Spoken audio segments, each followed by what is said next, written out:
पड़ गई और अष्टभुजा की देवी प्रकट हो गई। बोलिए देवी मैया, और हाथ तलवार बच्ची खड़ पर लेकर के मैया प्रकट हो गई। सारे चोर राजाओं को मार दिया, सारे चोर राजाओं को मार करके भरत जी को गोद में उठा लिया और नृत्य किया। मारे खून से सना हुआ हाथ भरत जी के माथे पर धर। अब भरत जी की बलि हो जाती तो कोई दुख नहीं और बचा लिया तो कोई सुख नहीं। यही तो भगवान के भक्तों की विडंबना, सुख में कोई खुशी नहीं और दुख में कोई दुख नहीं। भरत जी को बचा लिया कोई बात। भरत जी महाराज मंदिर से उतर करके जंगल की ओर बढ़ने लगे। जब जंगल में जा रहे थे तो सुखदेव जी कथा को बढ़ा रहे। अथो सिंधु सोवीर मध्य रोगणस्य यक्षमत्ताष्टते तत्कुलपतिना सुक्तावाहन में संसवे देवी नोम सारिका। एक सिंधु सौवी देश का राजा था और राजा का नाम है रघुगण। ये रघुगण राजा पालकी पर बैठ करके कपिल देव भगवान के आश्रम पर ज्ञान लेने जा रहा था। जब ये जा रहा था तो मार्ग में 4 कहारों में से एक आदमी को बुखार आ गया। पालकी चलाने वाले होते ना कहार, एक आदमी को बुखार आ गया। अब 3 से पालकी चले नहीं। राजा से कही महाराज 3 से पालकी नहीं चल रही है, अब एक आदमी बुखार आ गया तो क्या करें। राजा ने कहा तुम 4 ही क्यों आए, 8 क्यों नहीं आए, 20 क्यों नहीं आए, मेरा मुहूर्त नहीं टलेगा, आदमी की व्यवस्था करके लाओ। अब ये आदमी की व्यवस्था में गए। जैसे जंगल में गए और तो कोई मिला नहीं, जड़भरत जी महाराज मिले। जड़भरत जी को पकड़ के ले आए। बोले ये बहुत बढ़िया है। बोले ने सुने या से बढ़िया कौन, खूब मोटा धारिया, अपने ऊपर तो वजन नहीं आवे देखो, सारे वजन को अकेले में हार देखो। जड़भरत जी को राजा की पालकी का हिस्सा दे दिया। जड़भरत जी पालकी लेकर चलने लगे। जब पालकी लेकर चलने लगे तो चलते चलते भरत जी की निगाह जमीन पर पड़ी तो जमीन में चीटी। अरे अहिंसा परमो धर्म, अहिंसा परम। चीटी मर जाएगी तो बहुत बात लगे। तो चीटियों से बचाने के लिए भरत जी ने लंबा पैर मारा। जो पैर मारा तो पैर के मारते राजा ने झटका लगा जोर से। पालकी में तो कदम से कदम मिला के चलना पड़ता है। जब कोई लंबा पैर मारेगा तो ऊपर वाले के झटका लगेगा। राजा के झटका लगा तो राजा ने कहा भैया हे बोढ़ारो सादत कीमत संभयत यानों में थी। अरे भैया उठाने वालों सावधानी से चलो, ये झटका लग गया भाई। लेकिन जड़भरत जी थोड़ी दूर तो चले, फिर चींटी आ गई, फिर लंबा पैर मारा। राजा रघुगण का माथा डोली से टकराया। राजा ने रोक दो, रोक दो। पालकी को रोक दिया। राजा रघुगण पालकी में से बाहर आया। तीनों कहार चरणों में गिरे। बोले महाराज हम गलती नहीं कर रहे, ये नया आदमी जो आया वो गलती कर रहा है। राजा रघुगण ने भरत जी की तरफ देखा। भरत जी का मोटा शरीर, तो राजा मजाक करने लगा भरत जी की। अरे ये तो बहुत कमजोर विचार, यहाँ पर मेरा वजन नहीं चले। अरे ये बता जीवन में तो ना करते करते तू जीवित कैसे मर गया, तू जीवित कैसे मर गया, तेरे पे मेरा वजन नहीं चलता। ये देख डंडा, तेरा इलाज कर दूंगा मैं, तेरी चिकित्सा कर दूंगा। मेरा नाम है रघुगण। जो भरत जी को डंडा दिखाया राजा ने, आज तक भरत जी बोले नहीं, जन्म लिया तब से, लेकिन आज भरत जी ने सोच लिया कि आज मेरे बोलने का समय आ गया है। आज मैं राजा से बोलूंगा, क्योंकि राजा बहुत अच्छा है। बोलना नहीं चाहिए, हर कोई अच्छा सुनने वाला हो।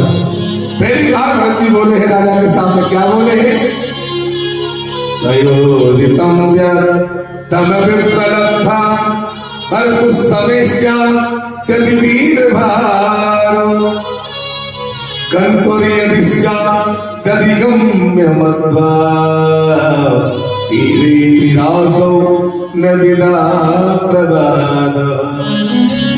अरे भैया पालकी चलाने का श्रम तो उसको होगा जो पालकी चलाएगा।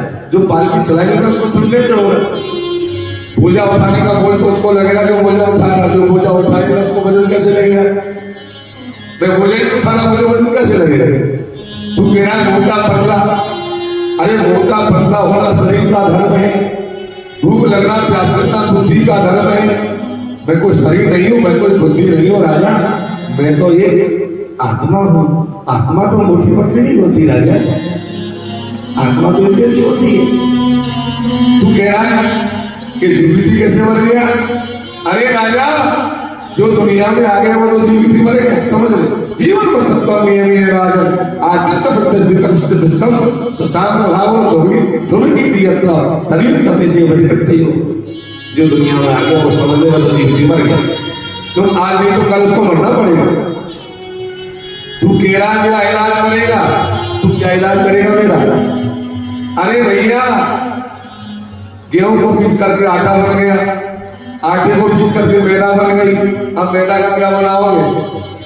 फूलों में से, पेड़ों में से फूल आ गए, फूलों का इत्र बन गया, इत्र का क्या बनाओगे? अब क्या बनाओगे? जो बात राजा से कहीं करा जाता, ये तो कोई महात्मा है, ये तो कोई बड़ा विद्वान है। गले में जनेऊ देखा, राजा चरणों में गिर गया, बोला कौन है महाराज? आपको पहचाना मैंने बहुत बड़ा अपराध कर दिया आपका अवधूत में इसमें कोई कस्तम निगूढ़ सरसी गृजारा विवर्ष सूत्र कतमो बधूत कतमो बधूत। आप अवधूत में इसमें कौन बोल रहे महाराज? आपको पहचाना नहीं, आप कोई ब्राह्मण तो नहीं। मुझे ब्राह्मणों से बहुत डर लगता है, ब्राह्मणों से मुझे बहुत डर लगता है कि ना हम विषम के सुरराज वज्राज शूला नियमस्य दंडा ना नरक सोमा निर्विघ्न पास्ता शंके संबंध गुलाम माना। मुझे महादेव के त्रिशूल का कोई डर नहीं है, मुझे इंद्र के वज्र का कोई डर नहीं है, सूर्य चंद्रमा आकाश में से आग बरसाते तो भी कोई डर नहीं है। मुझे डर है तो केवल ये है कि मेरे शरीर के द्वारा कोई ब्राह्मण कुल में पैदा हुए व्यक्ति का अनादर नहीं होना चाहिए। आपको ब्राह्मण को जब ये कहा तो भरत जी बोले राजन, तुम बातें तो बड़ी बड़ी कर रहे हो लेकिन तुमको व्यवहार का ज्ञान नहीं है, तुम व्यवहार को नहीं जानते। अरे राजा, ये संसार तो पानी का बुलबुला है। अरे राजा, ये संसार तो सपनों की माया है। अरे राजा, ये संसार तो मिट्टी का ढेला है। तुम इसको सत्य समझ रहे हो? ये सत्य नहीं है, ये स्वप्न है। राजा ने कहा महाराज, अब मैं कहीं नहीं जाऊंगा, मैं तो आपसे ज्ञान लूंगा। आपको केवल ये बता दूं कि आत्मा का ज्ञान कैसे हो, ये बताओ। तब भरत जी महाराज ने एक श्लोक में राजा को ज्ञान करा दिया। क्या कराया?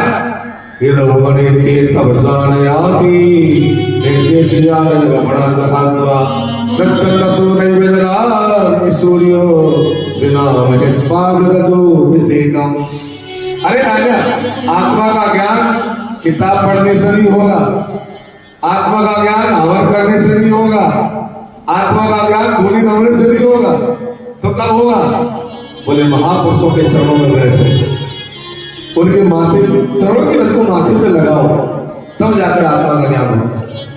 अर्थात सत्संग करो, सत्संग से ही आत्मा का ज्ञान होता है। सठ सुधरे सत्संग ते पाई, पारस परस को हाथ सुधारे। सत्संग कैसा भी बिगड़ा से बिगड़ा आदमी को सबको सुधार देता है। सत्संग के बिना जीव का कल्याण नहीं है। राजा रघुवर ने भरत जी की पूजा की और भरत जी महाराज जंगल में चले गए। 3 जन्मों में जाकर भरत जी ने मुक्ति को प्राप्त किया। मैं कह रहा था ना, असंगता आएगी जीवन में तभी मुक्ति मिलेगी। इस प्रकार भरत जी को तीसरे जन्म में जाकर के मुक्ति मिली। आगे राजा परीक्षित ने पूछा, गुरु जी अब आप मुझे भूगोल खगोल के बारे में बताओ।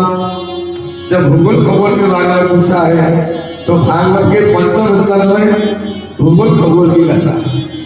अब कथा तो बहुत लंबी है, यदि एक प्रसंग को लेकर बैठ गया है तो पूरा दिन लग जाए। एक ही प्रसंग, भागवत तो भागवत, आपको पता है स्वादु स्वादु पदे पदे, भागवत जी के पद पद में स्वाद भरा हुआ है। कोई सभी प्रसंग ले लो आप, लेकिन हमको सप्ताह क्रम से चलना पड़ता है। हमको सप्ताह विधि से क्रम से चलना पड़ेगा। भाई आज कहाँ तक पहुंचना है, कल कहाँ तक पहुंचना है, उस हिसाब से चलना पड़ता है व्यास पद्धति के द्वारा। तो आइए थोड़ा भूगोल खगोल को संक्षिप्त करते हुए आगे बढ़े। हमारी पृथ्वी पर एक सुमेरु नाम का पहाड़ है। सुमेरना का पहाड़ कितना बड़ा है? 84,000 योजन जमीन के ऊपर है और 16,000 योजन जमीन के नीचे है। एक योजन का मतलब होता है 4 कोस।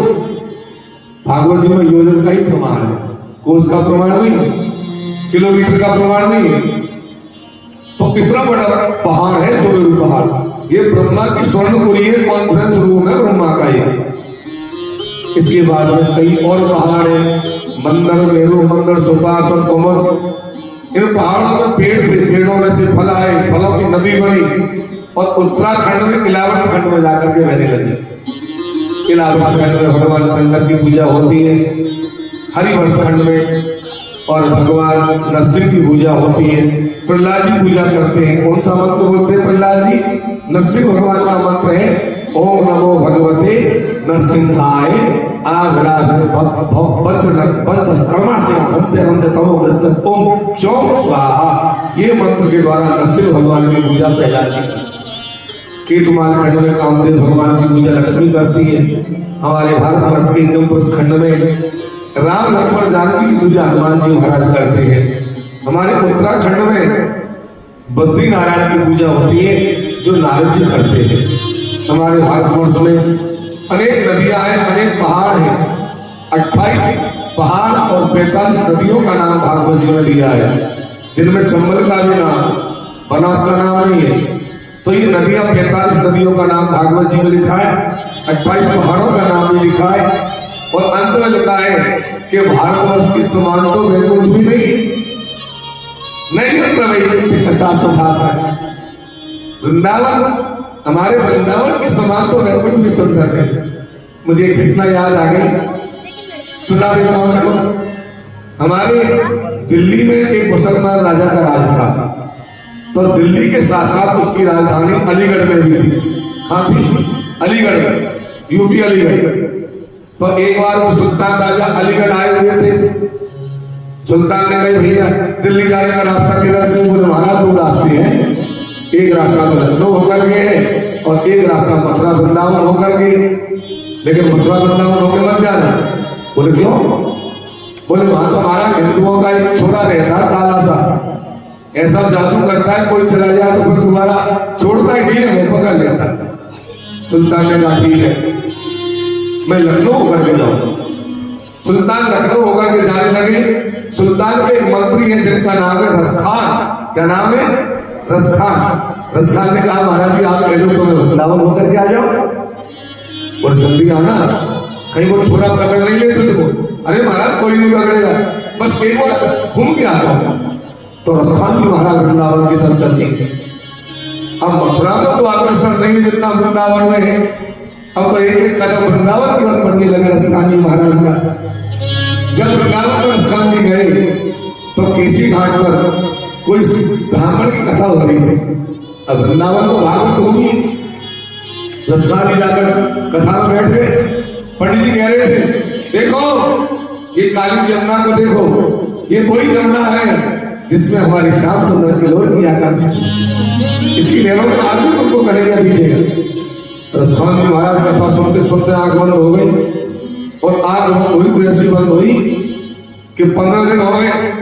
जब रसखान जी दिल्ली नहीं पहुंचे, सुल्तान ने कहा नौकरों से जाओ भैया रसखान को पकड़ के लाओ, कहीं वृंदावन में पड़ा होगा।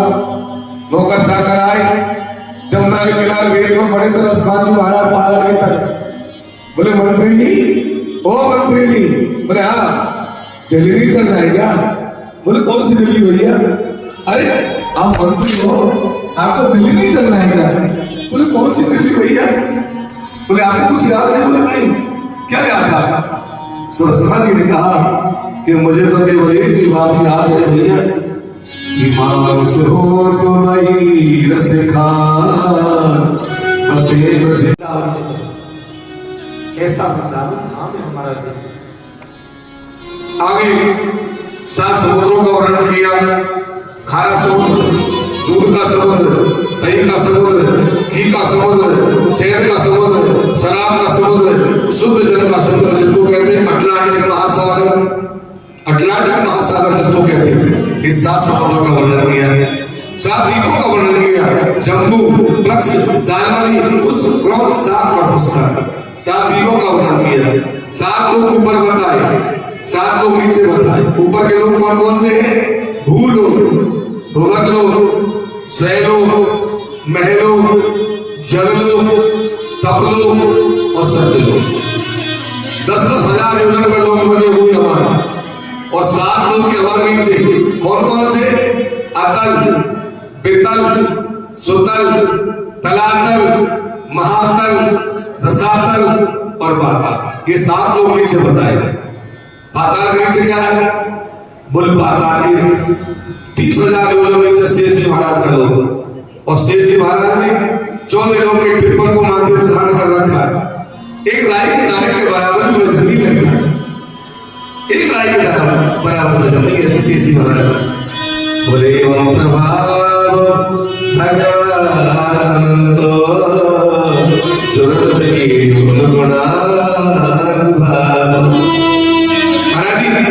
अनंत भगवान ने जब 14 लोगों को धारण कर रखा, अनंत भगवान काय पे टिक रहे? बोले मूरे रसाया स्थित आनंदो, अपने मूलाधार के ऊपर अनंत भगवान टिके हुए। इस प्रकार से ये भूगोल खगोल का वर्णन किया। तब राजा परीक्षित ने हाथ जोड़कर प्रश्न किया, गुरु जी आपने सारा भूगोल खगोल सुना दिया, लेकिन एक चीज तो बताई नहीं आप। बोले क्या? बोले नरक का नाम भगवान क्यों? ये नरक भी कहीं है क्या? जो कहते नरक में जाएगा, नरक में जाएगी, ये कहीं है क्या नरक? तब सुखदेव जी ने कहा, राजन ये नरक जमीन के नीचे पानी के ऊपर है, दक्षिण दिशा में नरक है। और 84 लाख नरक है वहां। भागवत में 84 लाख नरकों का नाम नहीं है। यदि 84 लाख नरकों का नाम भागवत में होता तो उसकी भागवती बन जाती। या तो केवल प्रधान जो 28 नरक है उनका नाम भागवत जी बन गया। ये भी सुनाना पड़ेगा, एक अध्याय कथा भागवत की। क्या नाम है नरकों का? तामस, अंत तामस, रौरव, महारौरव, कुंभीपा, कशिपत्र, कासूत्र, वेतरणी, तोयो, प्राण, नाला, शिक्षार करतम, दंडसूर, भट्टरूर, पयावर्तन, सूची मुख आदि नरकों का वर्णन। इनमें कौन जाते हैं? बोले भैया अब आपके दिमाग में आ रहा होगा कि आदमी मरने के बाद में तो शरीर तो यही रह जाता है, आत्मा जाती है तो फिर पीड़ा किसको दी जाती है? बोले यमराज जी के लोक में जाने पर यातना शरीर मिलता है, उस यातना शरीर को पीड़ा दी जाती है। कोई पराय धन का हरण करता है, पराय स्त्री का हरण करता है, पराय पुत्र का हरण करता है, उसको तामस नाम का हरण मिलता है। तामस में पीने को पानी नहीं मिलता, खाने को अन्न नहीं मिलता, जीव रोता है, चिल्लाता है, प्राण नहीं निकलते, ऐसा तामस नाम का नरक है।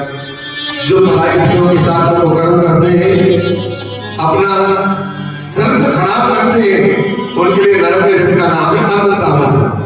अंध तामस में क्या होता है? बोले जीव को इतनी पीड़ा दी जाती है कि जीव अंधा हो जाता है और दीवारों से टकराता है, रोता है, प्राण नहीं निकलते। आगे जो पशुओं को मार मार के खा जाते हैं, पक्षियों को मार मार के खा जाते हैं, उनकी यमराजी के लोग में नरक है, जिसमें बड़ी बड़ी कड़ाइयों के बीच में जीव को डाल दिया जाता है, खोलते हुए तेल में, खोलते हुए तेल में पटका जाता है। उस नरक का नाम है कुंभीपा। क्या नाम है? कुंभीपा। जीव रोता है, चिल्लाता है, लेकिन प्राण नहीं निकलते। जो अपने माता पिता से बैर करते हैं, माता पिता को पीड़ा देते हैं, दुख देते हैं, उनकी आत्मा दुखाते हैं, उनके लिए नरक है जिसका नाम है कालसूत्र। कालसूत्र में क्या होता है? यमराज जी के लोग नौका ले जा करके कुएं में पटक देते हैं और कुएं में पटक करके ऊपर से पत्थर मारते हैं। जीव रोता है, चिल्लाता है, लेकिन प्राण नहीं निकलते। ऐसा कालसूत्र नाम आता है।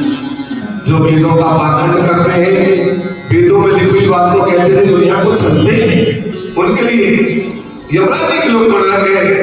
चमड़े के घोड़े के द्वारा यमराज जी के नौकर को मारते हैं।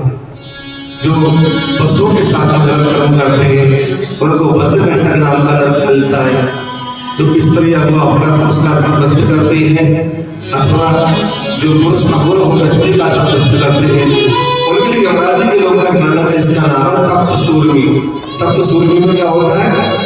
लोहे की स्त्री बनी हुई है, लोहे का पुरुष बना हुआ है, स्त्री को गर्म करके पुरुष के बांध दिया जाता है, पुरुष को गर्म करके स्त्री के बांध दिया जाता है। जीव रोता है, वाह वाह करके चिल्लाता है, प्राण नहीं निकलते।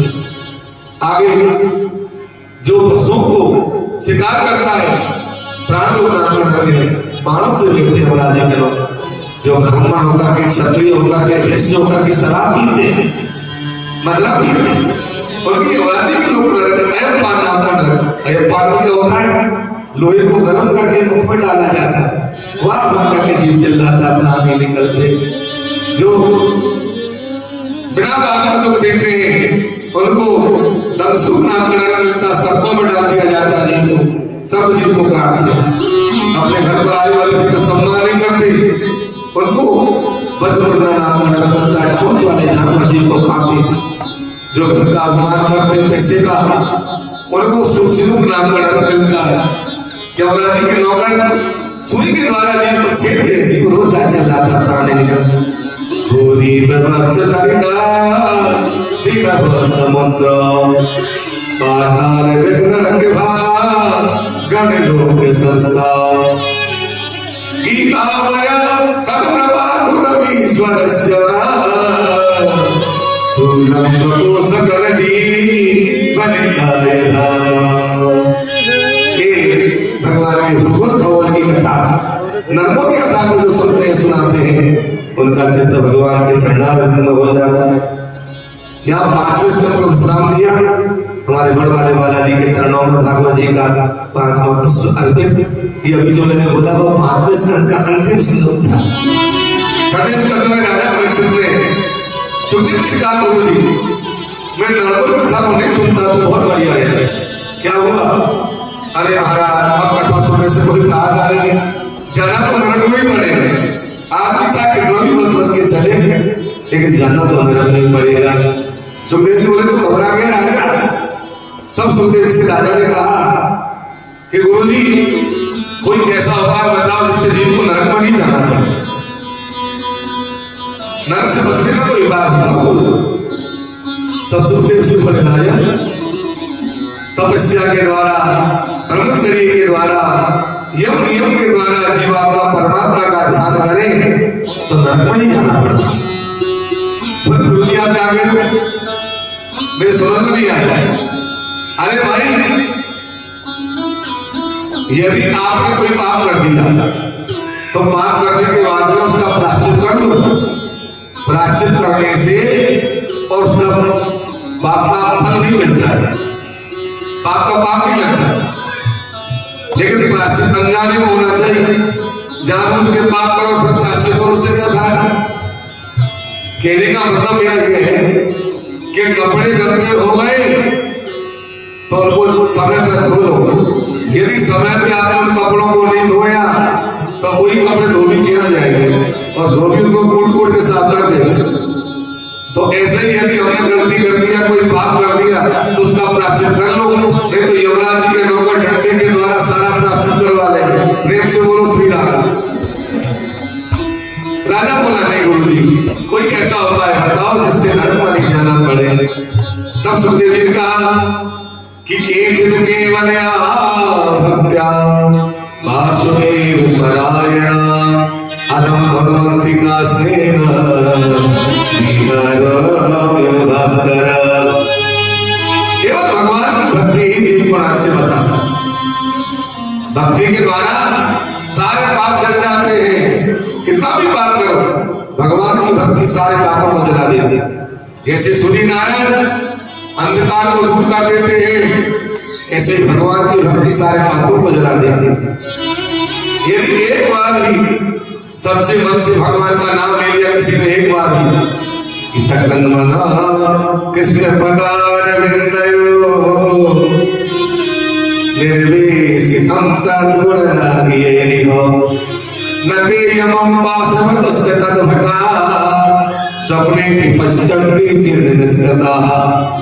एक बार भी सच्चे मन से भगवान का नाम यदि ले लिया तो सपने में भी यमराज जी का नौकर दिखाई नहीं पड़ता, लेकिन नाम होना चाहिए।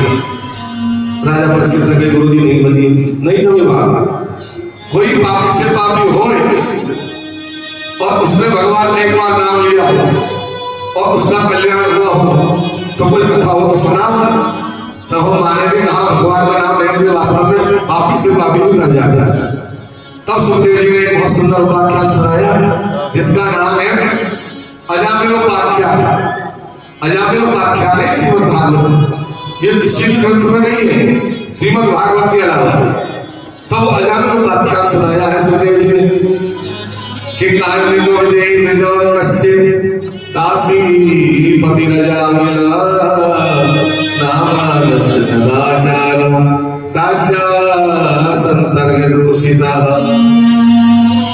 एक कोई कांड जो ब्राह्मण थे, होते कांड जो ब्राह्मण, तो वो पंडित जी के एक बेटा था, बेटे का नाम था अजामिल। क्या नाम था?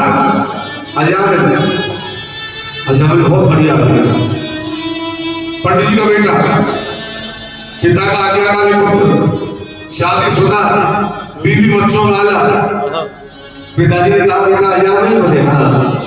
नगर के बाहर एक बगीचा है, वहां से थोड़ा तुलसी पुष्प ला करके मुझे दे दिया करो बेटा। बोले ठीक है बेटा। अजामिल रोजाना तुलसी फूल लेने जाता और पिताजी को ला करके दे देते। लेकिन एक दिन अजामिल जब तुलसी फूल लेने जा रहा था तो गणिकाओं के बाजार में होकर के जाने लगा। पहले पुराने शहरों में गणिकाओं के बाजार होते थे और आजकल भी होते। जब अजामिल गणिकाओं के बाजार में होकर जाने लगा, वेश्याओं के बाजार में हो गए, तो अजामिल की नजर एक मकान में पड़ी। क्या देखा कि एक वेश्या को 3-4 आदमी ने पकड़ रखा है और उसको शराब पिला रहे और वो गर्म के भीतर लगे हुए। अजामिल ने देखा, अजामिल ने सोचा कि तो गलत काम है, नहीं देखना चाहिए। लेकिन अजामिल ने सोचा, बादशाह ने कहा अजामिल की नहीं देखने की चीज तो देखना ही पड़ेगा भाई। अजामिल की आत्मा कह रही है कि तू गलत काम कर रहा है। आदमी जब गलत काम करता है तो आत्मा कहती है गलत काम कर रहा है, लेकिन वासना कहती है नहीं करना पड़ेगा ये, तो वासना का शिकार हो जाता है। अजामिल भी वासना का शिकार हो गया, आंख बिगड़ी तो मन बिगड़ा और मन बिगड़ा तो जीवन बिगड़ गया। अजामिल भी भीतर चला गया और वहां जाकर के शराब पी लिया और वेश्या के साथ में कुकर्म में लग गया। पंडित जी को पता चला कि आपका बेटा तो वेश्या का नहीं हो गया। पंडित जी ने उससे कह दो अब वो वहीं रहेगा आराम से। अजामिल वेश्या के साथ में रहने लग गया और वेश्या के साथ में रहकर के ब्राह्मण से ब्रह्म राक्षस बन गया। सारे बुरे कर्म करने लग गया, शराब पीना, चोरी करना, डकैती डालना, पशुओं को मारना, लोगों को लूटना, सारे काम करना। जब सारे काम करने लग गया, अब देखो महाराज वेश्या के साथ में रहने लगे, ब्रह्म राक्षस हो गए। एक बार अजामिल तो घर में था नहीं और जिस नगर में अजामिल रहता था उसी गांव में कोई महात्मा लोग आ गए। गांव के बाहर महात्मा ने पूछी, कहने भैया ये गांव में कोई भगवान का भगत है क्या? अब ये महात्मा लोग अयोध्या से वृंदावन जा रहे थे, मार्ग में आ गए। अब कोई नालायक आदमी मिल गया गांव में, उसने कहा बाबा हमारे गांव में तो सबसे बढ़िया भगत हुआ अजामिल, मत चले जाओ। अब महात्माओं ने सोचा भाई कोई होगा भगत अजामिल। अजामिल का नाम लेते लेते महात्मा अजामिल के द्वार पर पहुंचे। भगत जी को आवाज लगाई, भगत जी तो थे नहीं। तो वेश्या निकल करके बाहर आए, बोले कौन आ रहा है? बोले बेटा भगत जी कहाँ है? वेश्या ने सोचा भगत जी क्यों कर रहे? बोले महाराज वो तो नहीं है। कहाँ गए? बोले वो कहीं बाहर गए महाराज। अच्छा बेटा कोई बात नहीं, भगत जी नहीं है तो क्या हुआ, तुम तो हो। ऐसे बोली क्या सेवा करूं महाराज? बोले हमारे ठाकुर जी के 4 दिन से भोग नहीं लगा, हमारे राम ने भी प्रसाद नहीं पाए, थोड़ा सामान दे दो, सूखा सामान, भोजन बनाएंगे, ठाकुर जी का भोग लगाएंगे, पाएंगे, रात में कीर्तन करेंगे, सुबह चले जाएंगे। वेश्या ने दिमाग लगाया, यदि मेरे घर का धान्य महात्माओं ने खा लिया तो महात्माओं की तपस्या नष्ट हो जाएगी।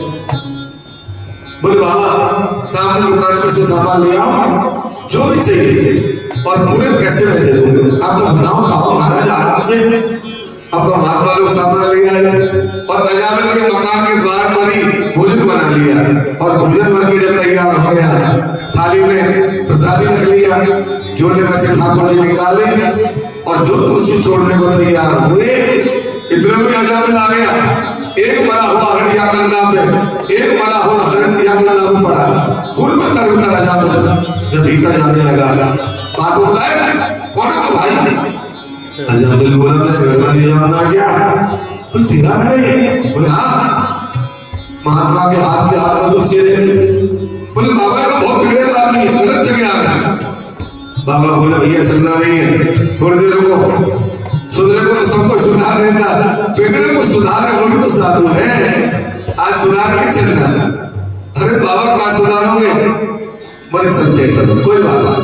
चलने की तैयारी करने लगे। जब महात्मा लोगों ने भोजन नहीं किया और चलने की तैयारी हो गई, तभी वैश्या आई और वैश्या हाथ जोड़कर खड़ी होती, बोले बाबा आपने मुझे नहीं किया, आप नाराज होकर जा रहे हो बाबा, मैंने तो आपको नहीं बुलाया, लेकिन मेरे घर पर आप आ गए तो नाराज होकर जब बच जाओ। महात्मा जी बोले आ गए। महात्मा जी बोले बेटा तुम्हारे कितने बेटे हैं? पर महाराज 9 बेटे हैं हमारे, 9। अच्छा 10वां बेटा तुम्हारे घर में है, अब की बार भी बच्चा ही होगा, लेकिन अब की बार जो बच्चा हो उसका नाम तो हमारे कहने से नारायण रख देना। क्या रख देना? नारायण रख देना, नारायण रख देना। महात्मा लोग ऐसा बोल करके चले गए।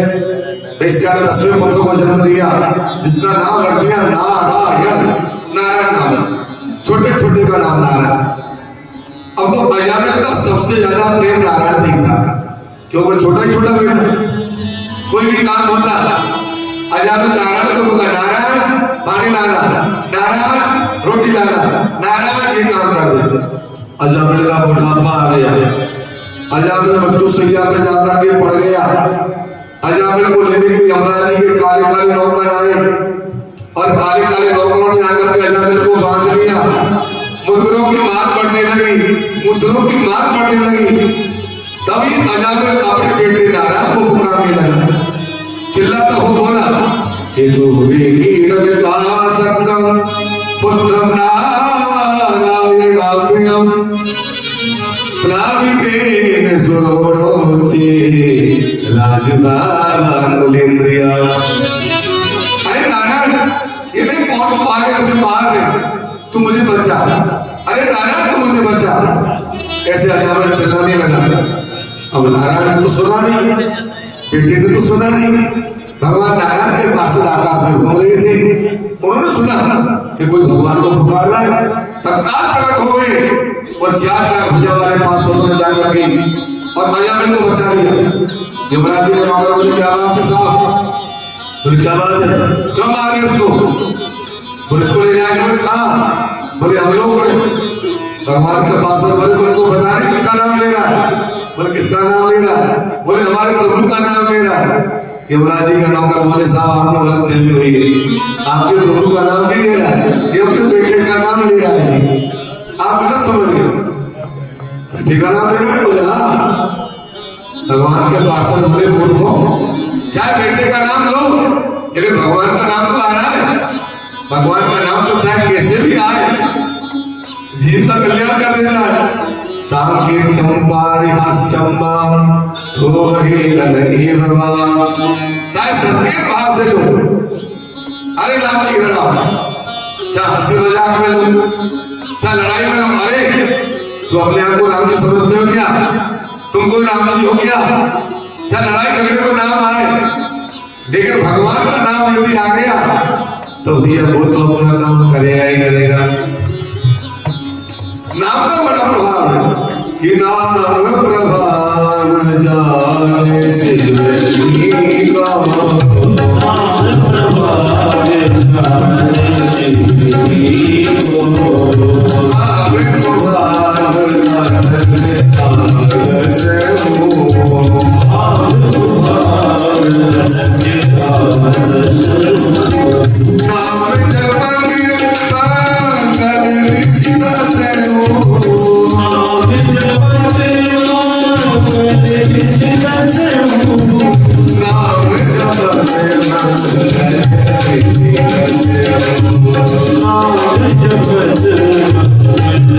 Thank you.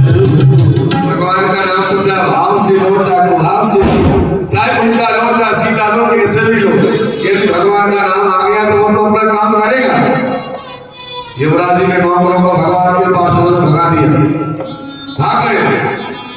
जब यमुना जी के नौकर भाग गए तो भगवान के पास उन्होंने विचार किया, करे भैया अपन से तो गलती है गई, वास्तव में ये तो पापी है, ये तो नरक में जाना चाहिए था, अपन ने गलत आदमी को आगे बचा लिया।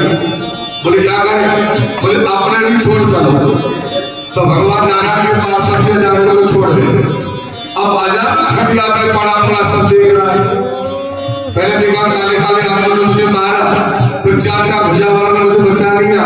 चार चार भुजा वालों के दर्शन करते ही अजामिल की बुद्धि शुद्ध हो गई और अजामिल ने क्या किया, खटिया को छोड़ दिया, उतर करके नीचे आ गया और घिसटता घिसटता बाहर आ गया, बेश्या का घर छोड़ दिया।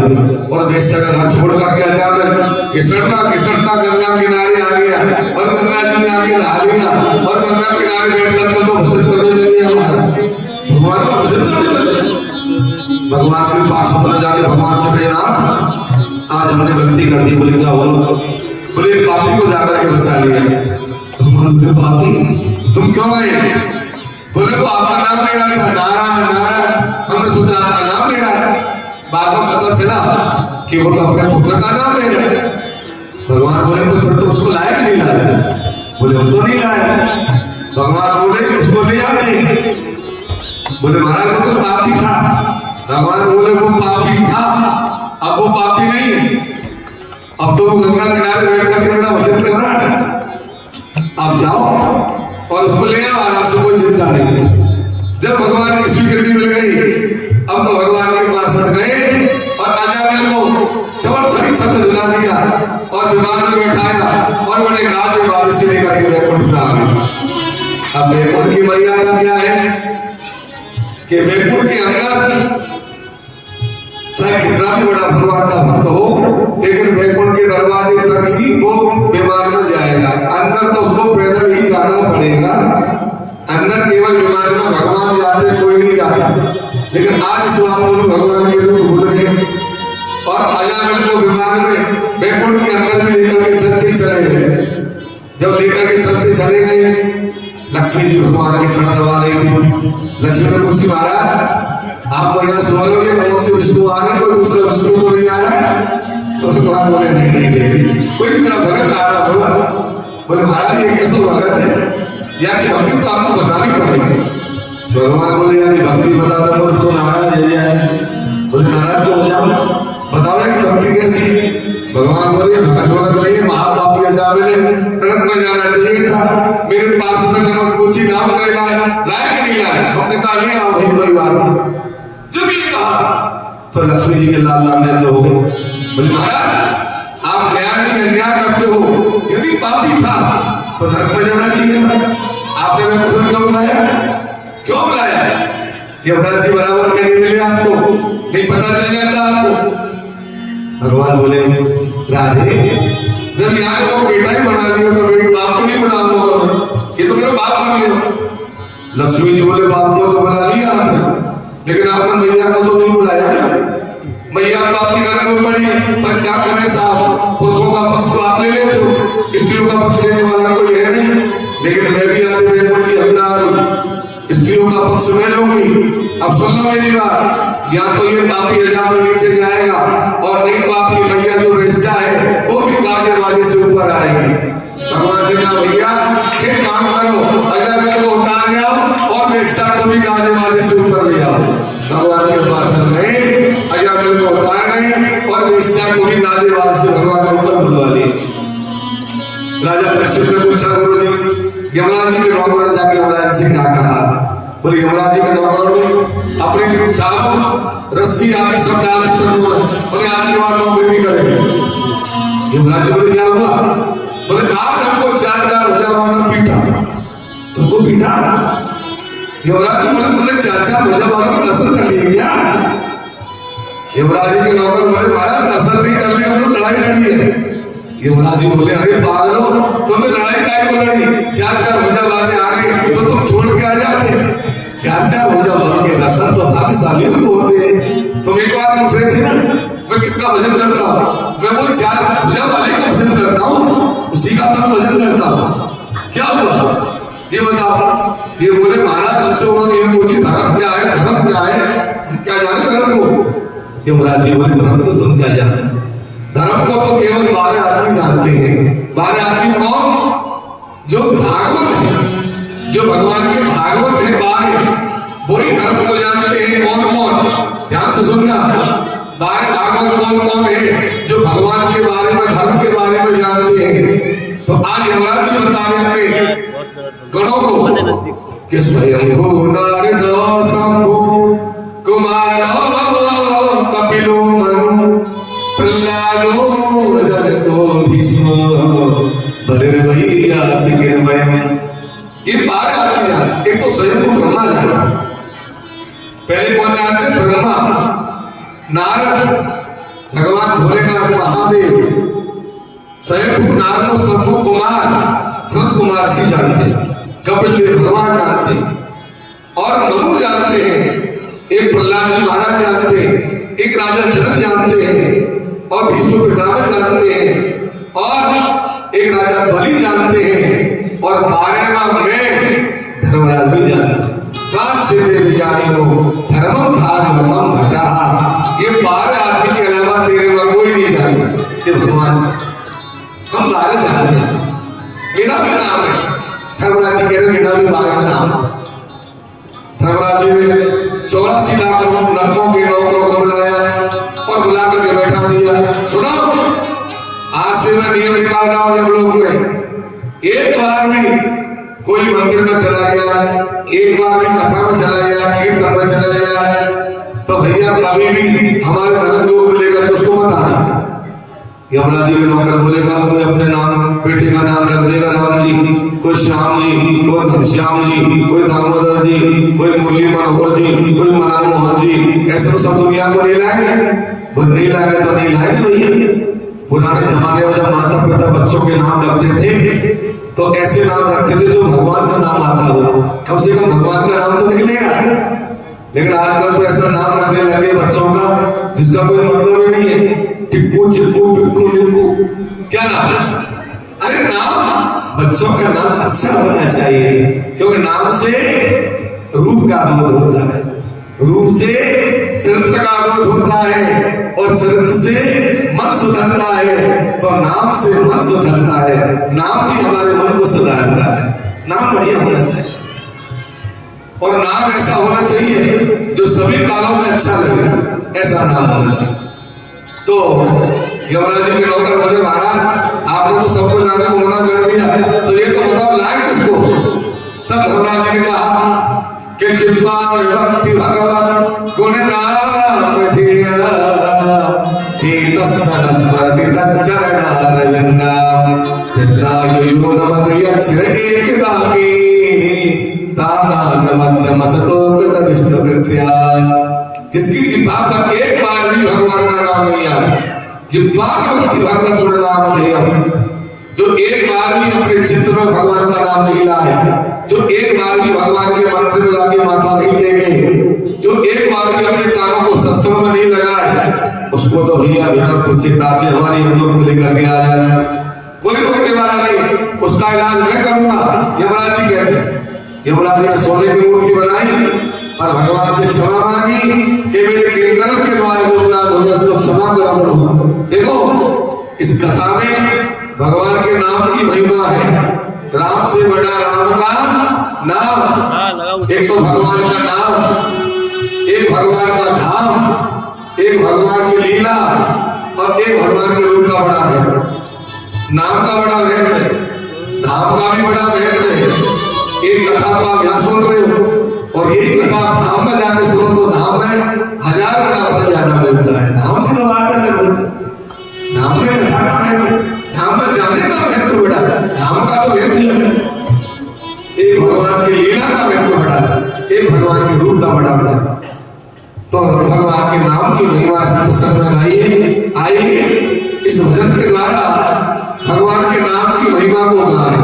अब देखो सब लोग ताली भी बजाते हो, हाथ से ताली बजाते हुए गाना, बड़े प्रेम से गाना, ये भगवान के नाम की महिमा है।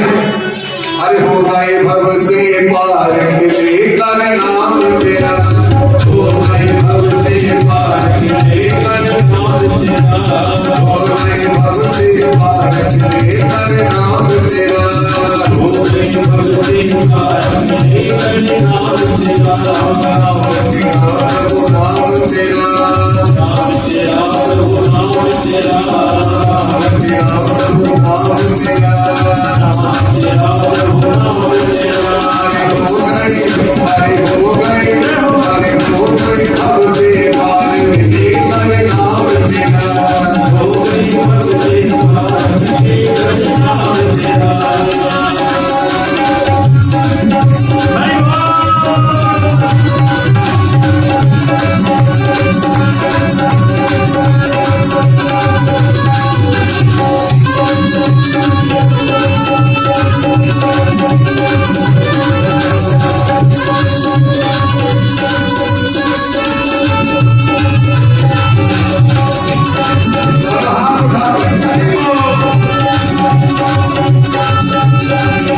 नाम हम सब ही गाए, राम चरण में शीस नवाए, राम चरण में शीस नवाए, कृष्ण चरण में शीस नवाए, कृष्ण चरण में शीस नवाए, मिले पदार्थ चार तेरे कर नाम तेरा, मिले पदार्थ चार लेकर नाम तेरा,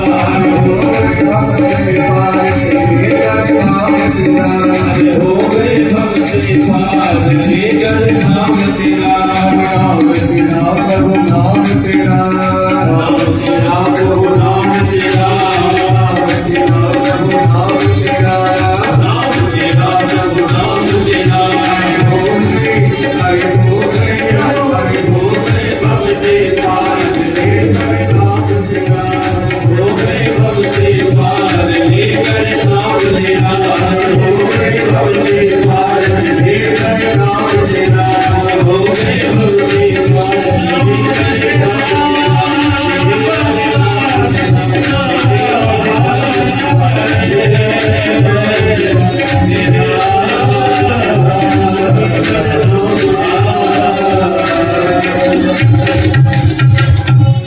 नारायण भगवान की।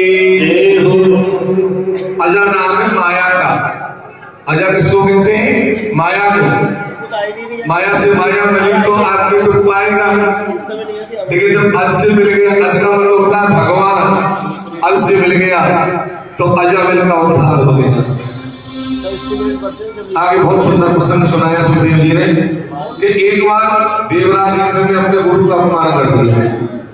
देखो भैया, या तो जीवन में गुरु मत बनाओ, बनाई मत, और बनाओ तो फिर गुरु के प्रति पूरी श्रद्धा रखो।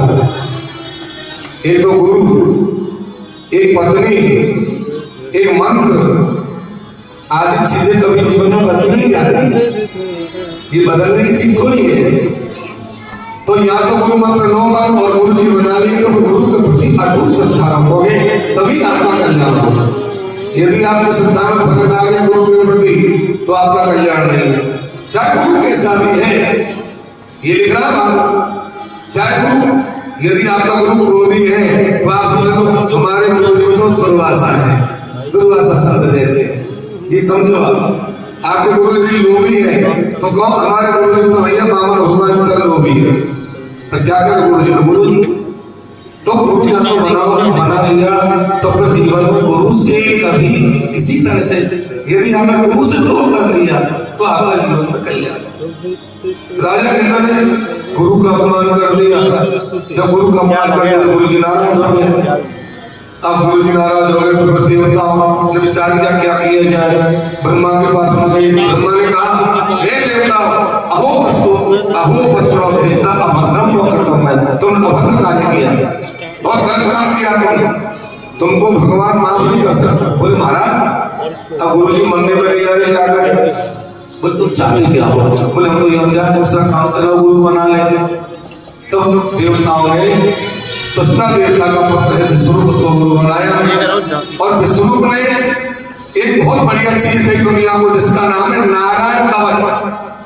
नारायण कवच ये विश्वरूप के द्वारा इंद्र को प्रदान किया गया।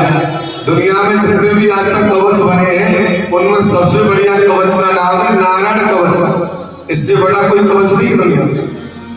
भगवान के 24 अवतारों का नाम नारायण कवच में लिया गया है, रक्षा में धारण किया गया।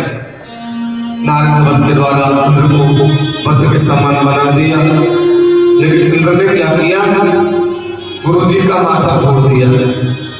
जब गुरु जी का माथा फोड़ दिया, क्यों? गुरु जी गलत काम कर रहे थे, देवताओं के यज्ञ में देवताओं की आहुति दिला रहे थे, गलत काम करेंगे तो मारेंगे। जब गलत काम करते इंद्र ने देख लिया तो गुरु जी का माथा काट दिया। पर हत्या लगी तो भगवान ने उस ब्रह्म हत्या को 4 जगह बांट दी। कहाँ बांटा? एक तो पृथ्वी को बांटा, एक जल को बांटा, एक पेड़ को बांटा, एक स्त्री को बांटा।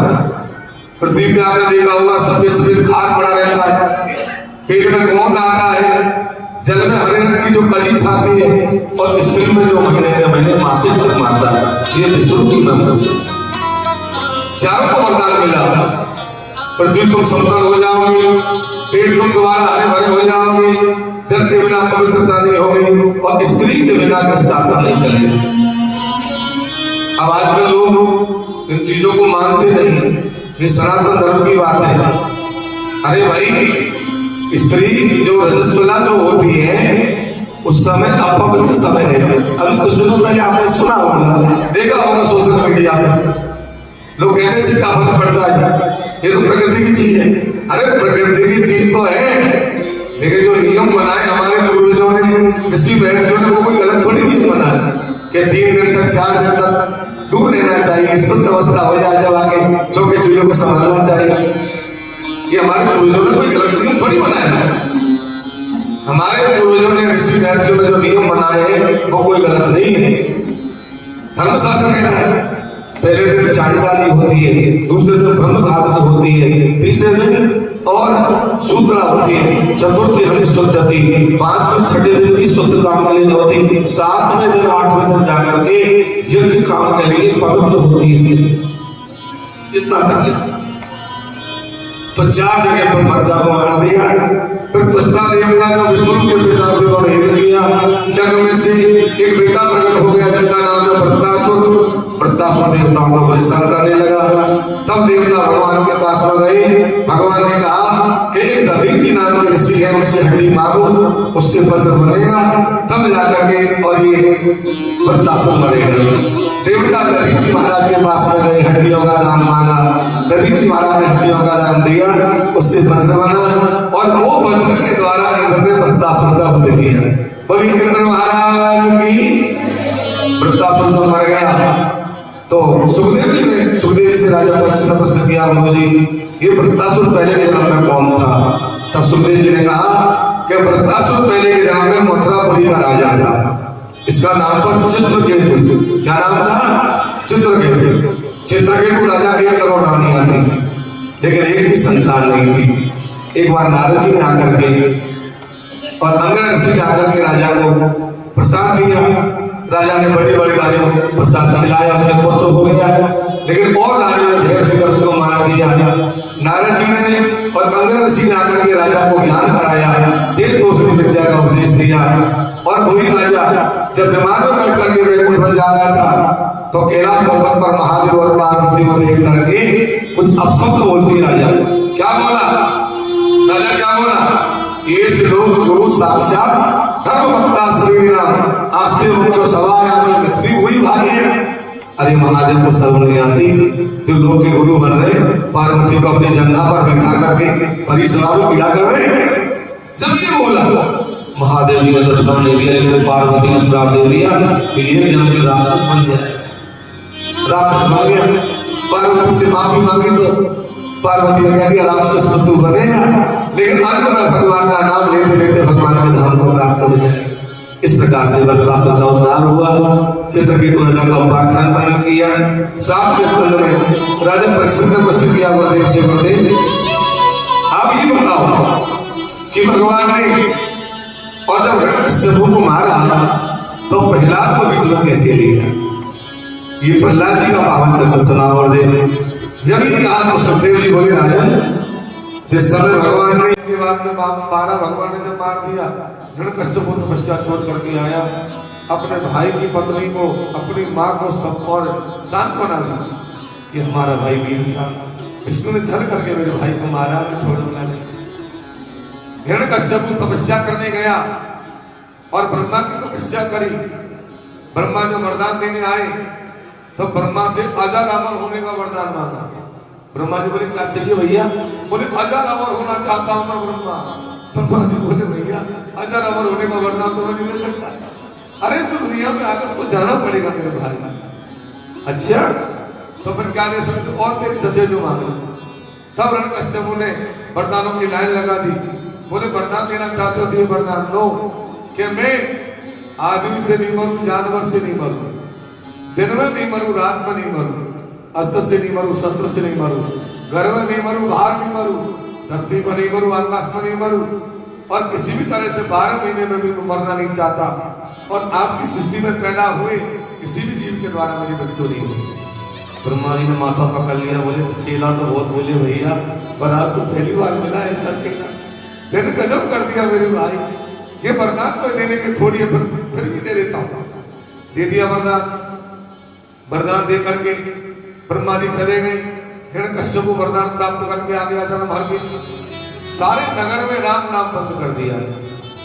बोला कोई भी यदि महात्मा मिल जाए उसको मार दो, कोई ब्राह्मण मिल जाए उसको मार दो, कोई गाय पालता मिल जाए उसको मार दो, क्योंकि धर्म के मेरे बैर है, विष्णु मेरा बैरी है और विष्णु का कोई भक्त बनेगा तो वो मेरा पक्का दुश्मन है।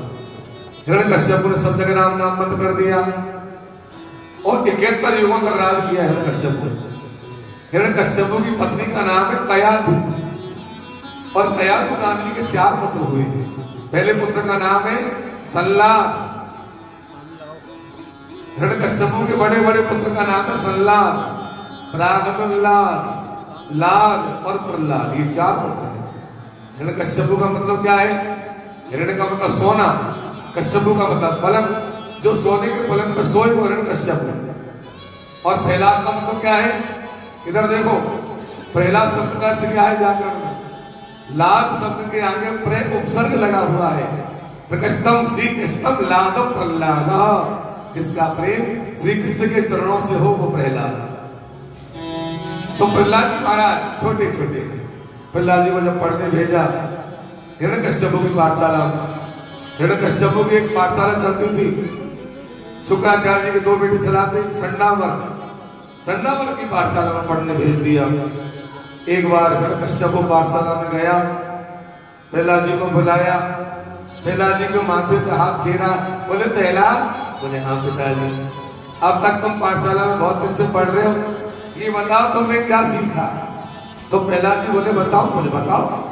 पहली बार प्रहलाद जी अपने पिता को क्या बता रहे कि तत् साधु मन में सुधवरिय देहिना सदा समग्ने धियाय सदग्रहा हित्वात्म पादम ग्रहमंद कूपा परम गतो यसिमाश्रयेम। मैंने तो यही सीखा पिताजी कि गृहस्थाश्रम का सुख है वो अधम है, इसको छोड़ करके जीव को और वन में जाकर के भगवान हरि के चरणों में ध्यान करना चाहिए। हरि भगवान का ध्यान करो, हरि नाम हरि का भजन करो, हरि है हमारा, हरि का भजन करो, हरि है हमारा। सभी गाइए भाव से, हरि का भजन करो, हरि है हमारा, हरि का भजन करो, हरि है हमारा।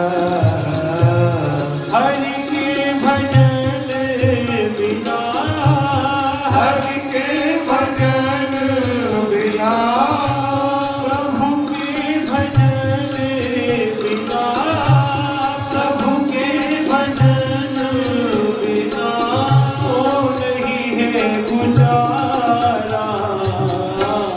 हरि का भजन करो, हरि है हमारा, हरि का भजन करो, हरि है हमारा।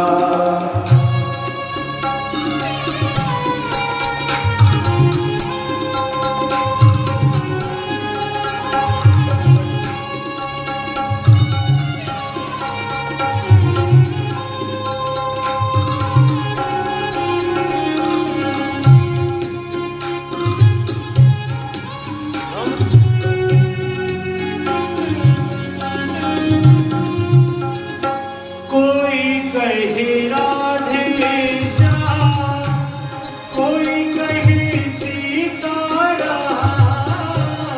कोई कहे राधे श्याम, कोई कहे सीताराम,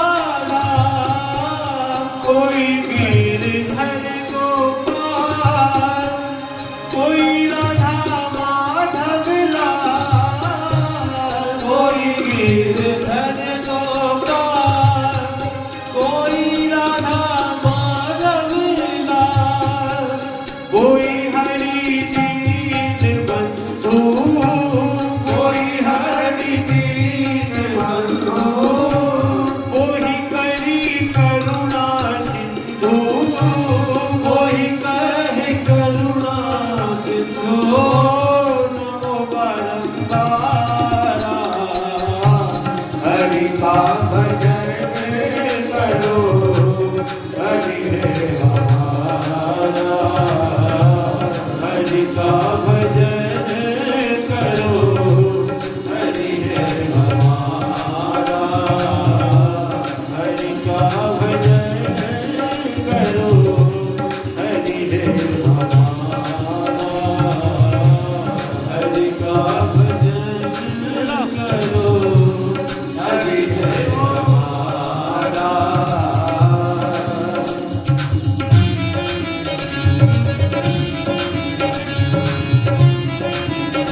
ये बात कही हरि का भजन करो।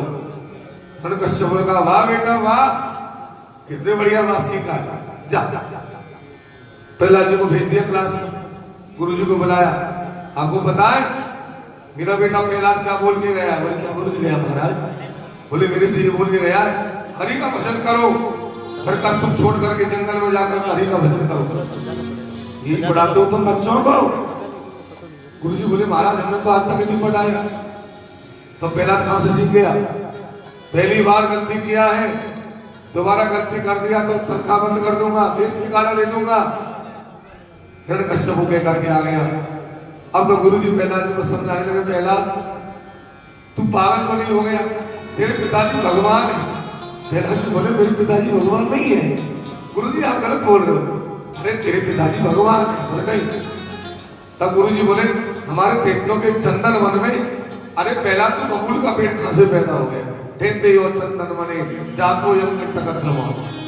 हमारे देवता के चंदन वन में तू पहला बबूल कहां से पैदा हो गया? अरे प्रहलाद जी कोई बात नहीं लगी। एक बार फिर छुट्टियों का दिन आया, प्रहलाद जी राजभवन में पधारे।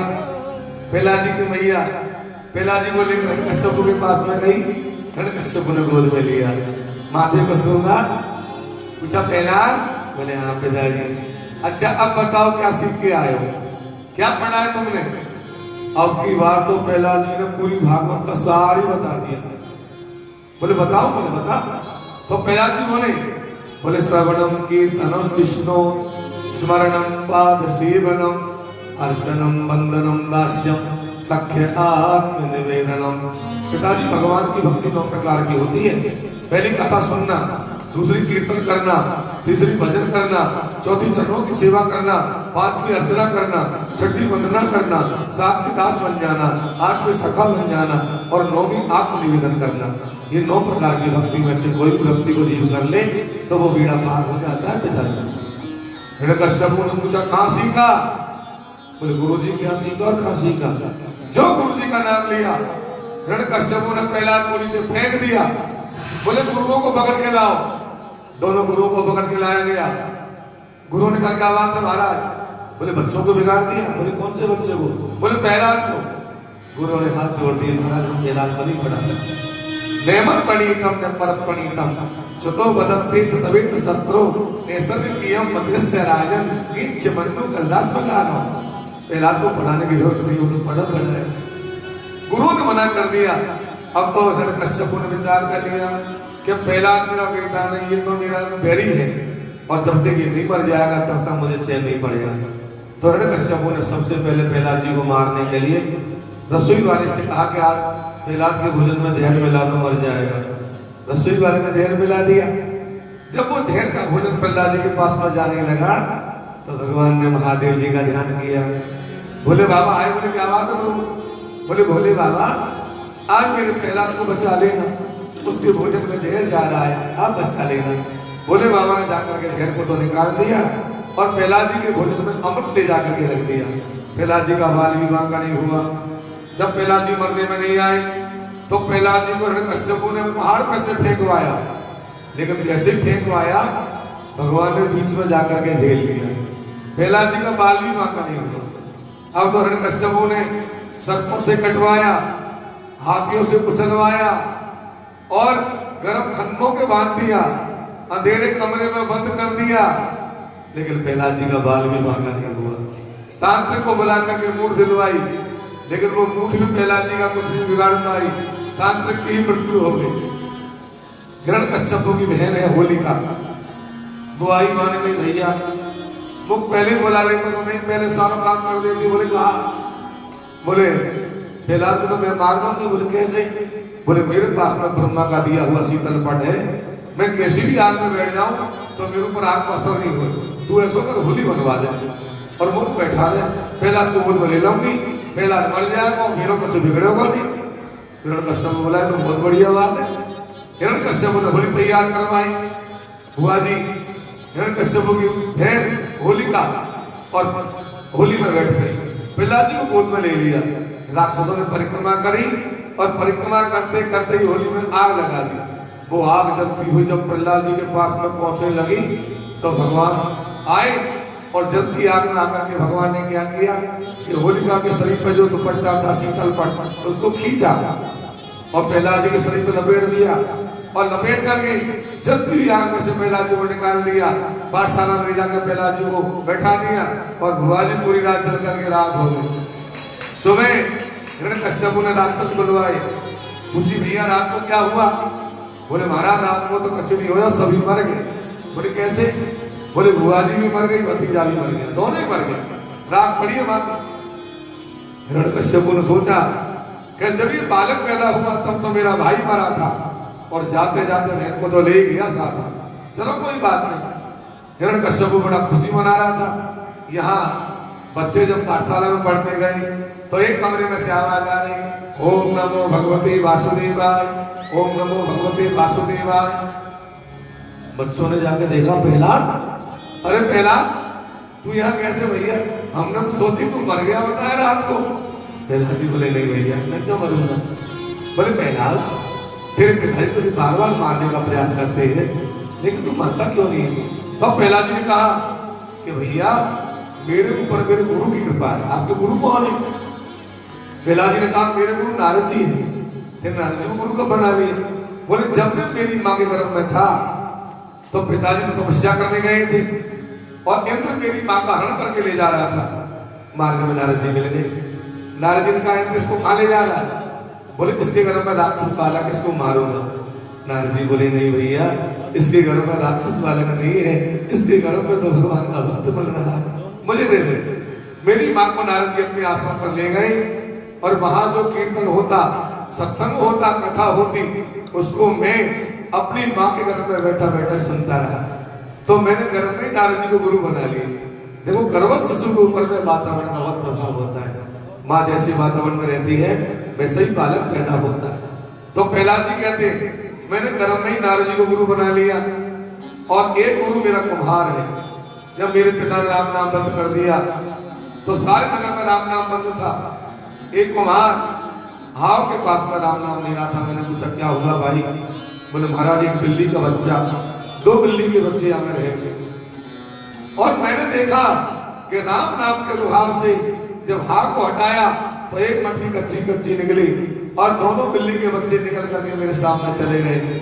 मैंने कुम्हार को अपना गुरु मान लिया कि जिस आग में भगवान ने बिल्ली के बच्चों को बचा लिया तो क्या भगवान मुझे नहीं बचाएंगे? मुझे आत्मविश्वास हो गया। प्रहलाद जी महाराज बच्चों को पढ़ा रहे, बोले कौमारम आचरिता क्यों धर्मान भाग्यवतानिहा दुर्लभम मानुषो धर्मा तदप्य ध्रुवमर्थदा।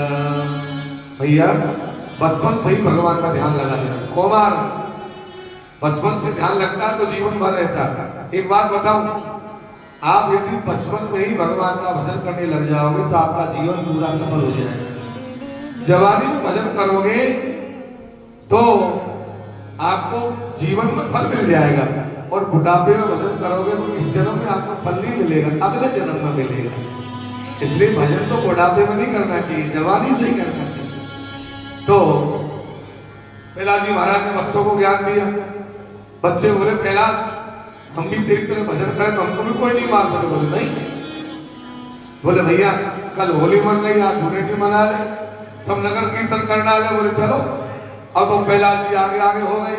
हजारों बच्चों को प्रहलाद जी ने पीछे पीछे ले लिया। सब नगर कीर्तन करते जा रहे। हरि भजन बिना विश्राम नहीं, हरि भजन बिना विश्राम नहीं, हरि भजन बिना विश्राम नहीं, हरि भजन बिना विश्राम नहीं, श्री राम बिना राम नहीं, श्री राम बिना राम नहीं, गोविंद बिना सुख लाभ नहीं,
सारे बच्चे जब नगर कीर्तन करते हुए आने लगे, राक्षसों ने जाकर के हिरण्यकश्यप से कहे कि महाराज आज तो एक प्रहलाद के हजारों प्रहलाद बन गए, अब कौन कौन से प्रहलाद को रोकोगे महाराज।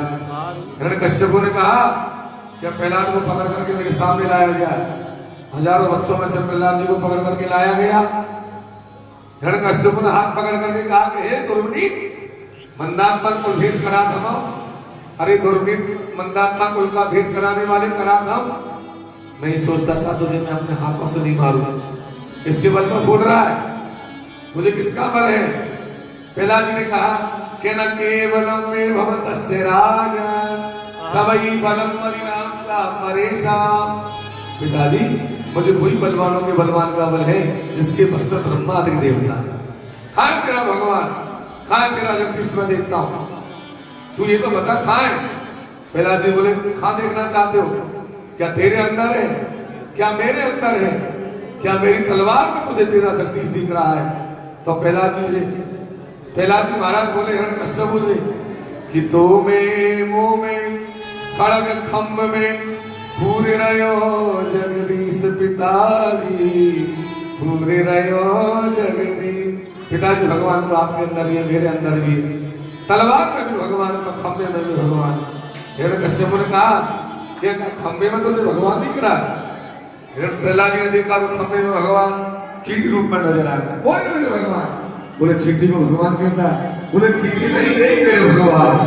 हिरण्यकश्यप ने कहा कि मैं पहले तेरे भगवान को मारूंगा फिर तुझे मारूंगा।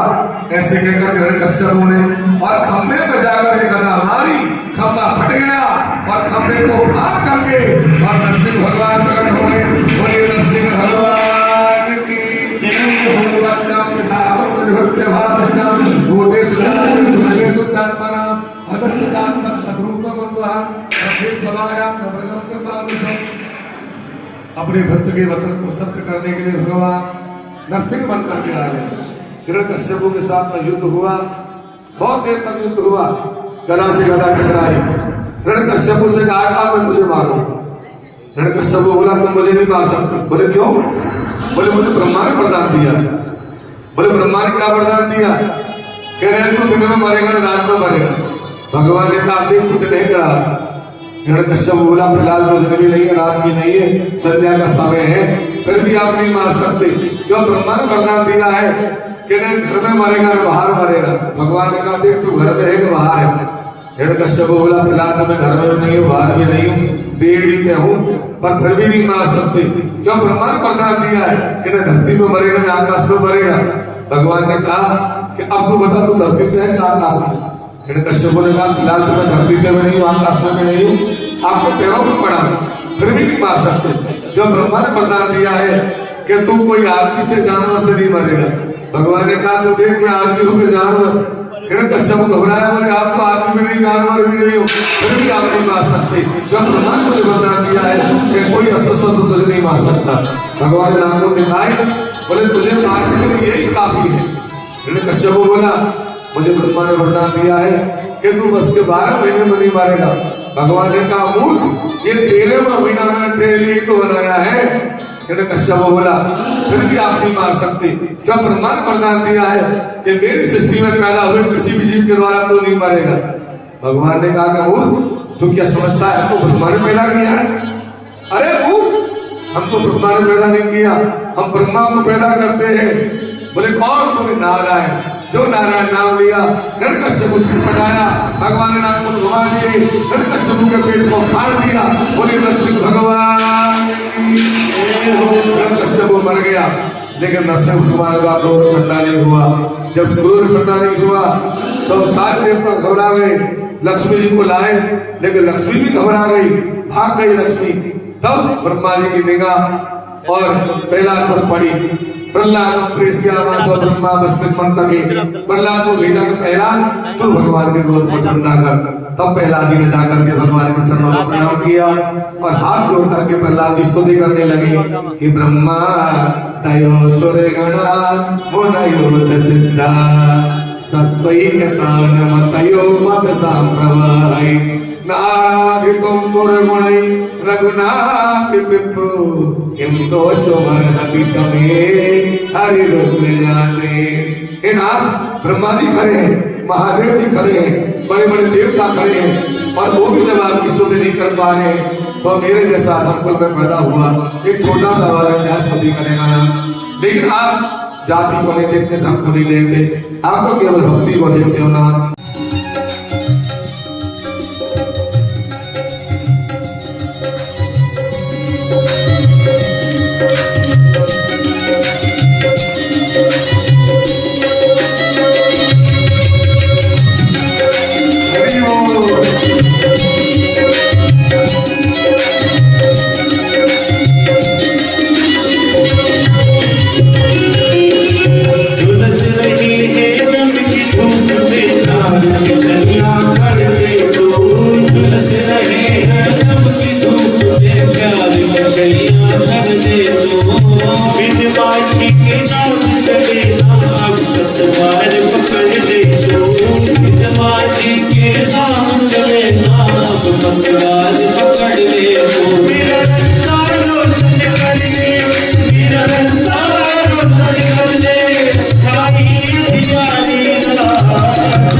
अरे देना हो जो दीजिए जन्म जन्म का देना हो जो दीजिए जन्म जन्म का मेरे सिर पे रख बंदवारी मेरे सिर पे रख बंदवारी